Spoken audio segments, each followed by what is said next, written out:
motivators. So we haven't done a poly video in a while. Me and my lovely husband over here, my primary, my pride and joy, my forever and ever and beyond. Even let you undress my mind.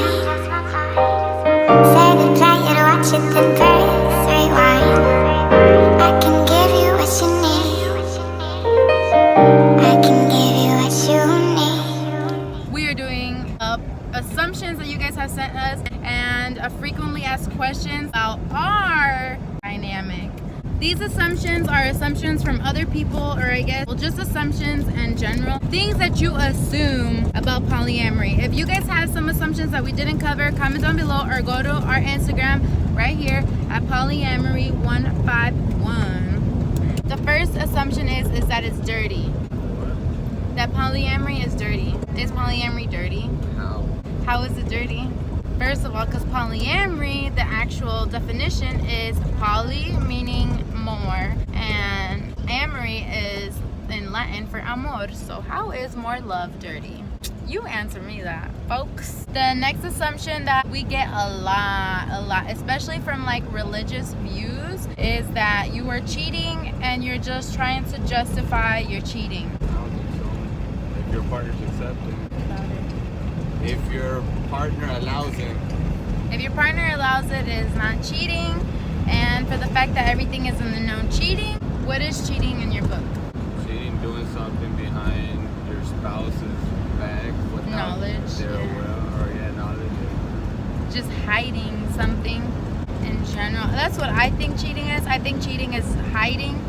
Even in monogamous relationships, some people take flirting as cheating. Some people take as texting somebody else as cheating because they're hiding or just doing something that is not within the dynamic. But for polyamory, it is more, I guess, simple. It's just like whatever you're hiding or whatever you're not telling your other person. But then again, it all depends on the dynamic, because sometimes there's other polyamory people that I know that they allow their spouse to do anything and they don't have to be told anything. You get it? Like, they don't have to be aware of what they're doing because it's allowed. So basically, whatever's not allowed in their relationship is cheating. Your poor significant other deserves better because you want more. That's an assumption that you're not treating your significant other how they should be treated because you want other people, I guess you could say.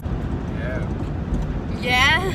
Like, people have told me too, like, oh, like, your husband deserves better because you don't just want him. Do you think? No. I'm not saying that you don't deserve the world, because you do. I think in general, like, people just deserve to be loved, and why limit yourself in your love? As long as your significant other is cool with it. Another assumption is that people think it's all about sex.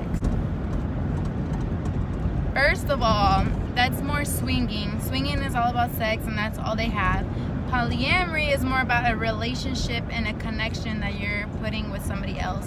And of course, when you're in a relationship with somebody, what happens? That other stuff, okay? But if it was all about sex, I'd be swinging, and that's all you do is have sex with different people. You don't have a relationship or a connection with them, right?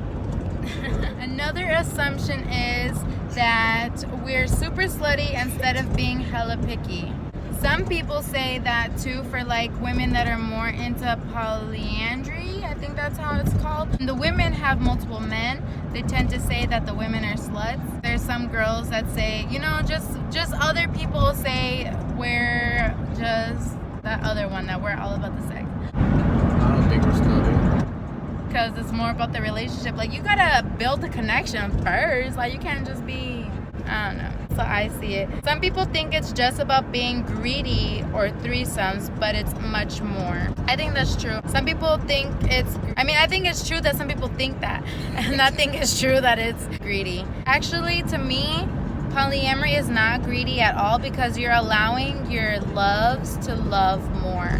Being greedy is more amongst monogamy, because the fact that you just want this person all to yourself, and if they look somewhere else, it's so bad, and if they have an attraction somewhere else, it's so bad, and they can no. So I don't think that's really greedy. I think it's the opposite of being greedy. Being polyamorous is the opposite of being greedy, and a lot of people say that it's about threesomes, and it's not, because there's so many different types of polyamory. Like, for us, we've actually transitioned into a different type of dynamic, I feel. And we'll talk about that in this video. Another assumption is that it's not easy, and I think this is more of a correct assumption because it's not always easy. It's just like any other relationship, but at the same time it's easy just to allow yourself to love, but it's not easy for the fact that not everybody is equipped to it, or not everybody understands it, or like the outside world, not really in the polyamory community. Now we're on to the segment where we're going to talk about our frequently asked questions,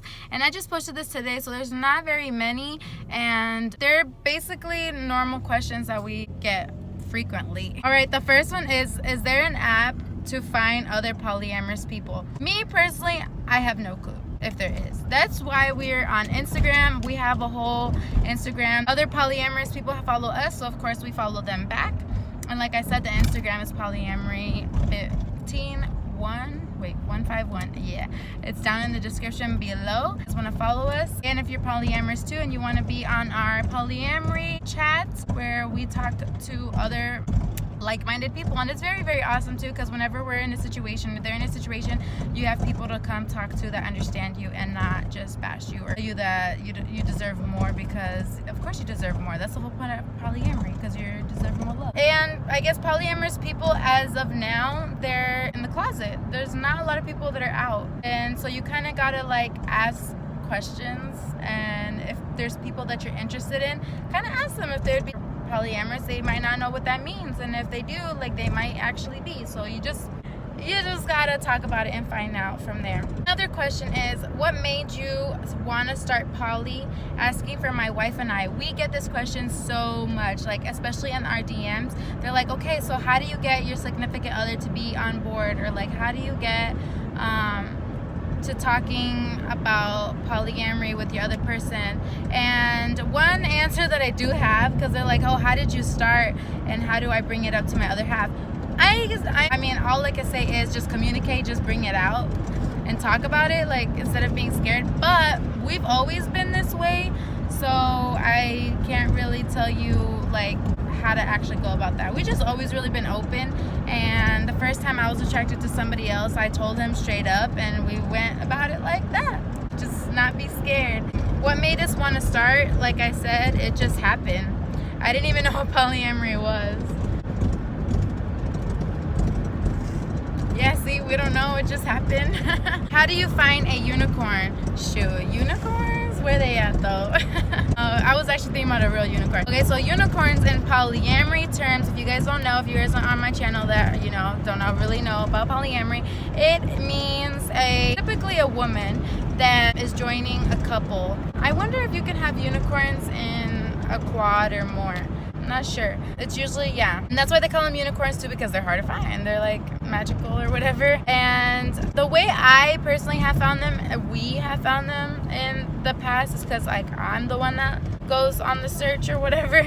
And you just find people that are like, for me, obviously I would find somebody that's into girls and guys. And then I just tell them about my situation and tell them about polyamory, how I'm polyamorous, or yeah, and see where it goes from there. And literally guys, as of now, since polyamory is not that known and a lot of people, you know, don't really know what it means, or it's still kind of taboo for someone, if you were looking for a unicorn, they might, very little of them know about polyamory and actually want to be in a polyamorous relationship, but most of them, it's an experiment for them. So just know that if you're a couple or looking for something, just know that you most of the time you will be an experiment. You just have to be strong and be like, okay, I'm willing to go through this with this person, basically. Yeah.